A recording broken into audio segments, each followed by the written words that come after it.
Ça je crois qu'on pourrait être humaniste sans être vraiment cartésien.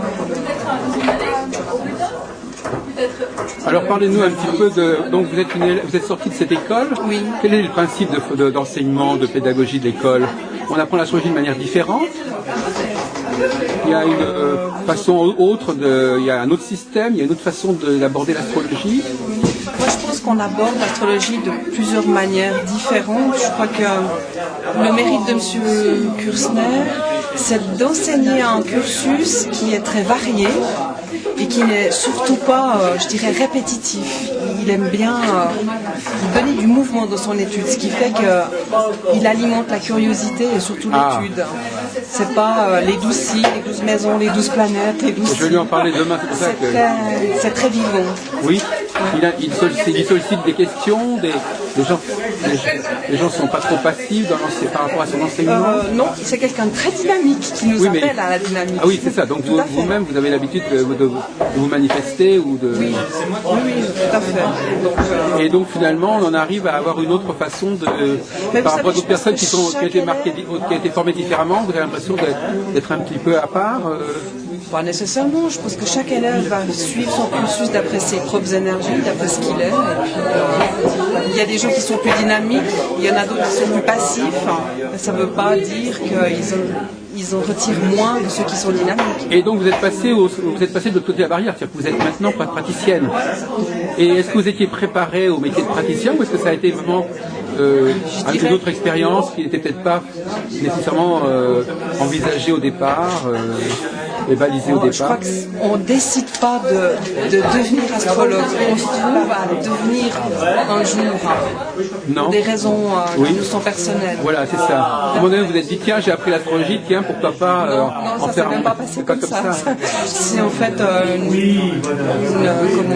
précision. J'avais mis déjà en place avant. J'avais déjà fait, pas simplement avec la psychologie avant. Ah oui, d'accord. Et puis la psychologie s'est arrêtée, puis je suis partie sur l'astrologie. Voilà, d'accord. Donc c'est bien ça. C'est quelque chose que vous aviez déjà fait l'astrologie avant que ça se soit arrêté. Donc c'était latent. Tout à fait, c'était latent, c'est le cas de dire. Merci Uranus. Mais est-ce que vous étiez préparé pour le métier d'astrologue Mais on ne peut pas être préparé pour le métier d'astrologue. Je pense que... C'est ça qui m'intéresse. Comment on débouche? Ah là là, je crois que c'est tout l'aspect de la compréhension du spirituel. C'est que c'est pas des voies qu'on choisit. Je crois que c'est des voies qui se présentent à nous. On les prend, on les prend pas. Donc on n'enseigne pas le métier d'astrologue. On n'enseigne pas à devenir astrologue. On peut enseigner, mais on enseigne d'abord l'astrologie.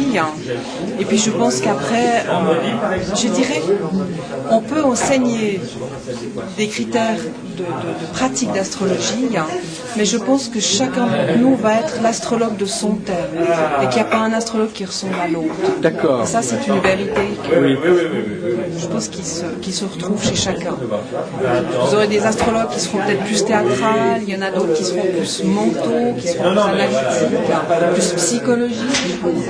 On est tous très très différents. Ça, c'est au séminaire. Vous avez les clients que vous méritez, c'est ça? Oui, je crois qu'on peut le dire comme ça, tout à fait. Il y a des clients qui vous remettent en cause, il y a des clients qui vous apportent des choses bénéfiques. C'est très différent, c'est jamais pareil en fait. C'est un métier où il n'y a jamais de...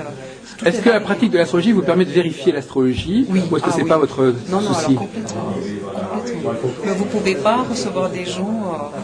en vous basant donc sur c'est les gens les gens que vous recevez, d'après leur réaction, vous voyez que vous avez réussi ou pas? Si vous voulez, l'enseignement vous apprend à connaître de manière littéraire ce que représente la symbolique d'une planète, d'un signe, d'une maison ou d'un interaspect. Mais ensuite, quand vous avez la personne en face de vous, il va vous montrer comment il vit. Et ça se vit différemment chaque fois. Donc, non, c'est pour dégager l'échelle. Donc, pour conclure, parce que vous êtes pressé, donc effectivement, vous avez réussi à vous ajuster à cette ce nouveau sacerdoce. Enfin, vous avez trouvé. Maintenant, vous êtes bien dans votre peau comme astrologue. On peut dire que c'était une voie à prendre, qui n'était pas qui était peut-être prédestiné, mais qui n'était pas su par avance. Ça vous a démystifié un peu l'astrologie par certains côtés? Je ne crois pas que j'avais une vision mystique de l'astrologie. Elle le comprend. Est-ce que c'est difficile de réussir une consultation? Ou est-ce que finalement ça se passe assez facilement? Il faut avoir des qualités, il faut savoir se mettre en cause. Ça demande pas simplement de qualité personnelle, ça demande de la maturité. Et puis je pense que ça demande aussi de respecter les limites. Eh bien, d'accord. Alors, Anne-Christine Carte, donc, merci de ce petit flash. On essaiera de passer un jour sur Téléprovidence. Et puis, bonne réussite dans votre... Et vous avez l'intention d'enseigner aussi un de ces jours? Oui, c'est mon thème, le relève, et c'est quelque chose qui est là, que j'ai plaisir à beaucoup exprimer. D'ailleurs, de temps en temps, ça m'arrive de donner un cours chez M. Kursner. Oui, voilà, c'est ça. C'est quelque chose qui viendra, mais là, ça demande encore plus de pratique, ça demande d'avoir certaines compétences. Oui, un jour. D'accord. Je pense que si on l'a à cœur et qu'on l'a appris, c'est bien la transmettre. Ça nous parle. Bon, enfin, on pourrait continuer très longtemps, mais on va s'arrêter.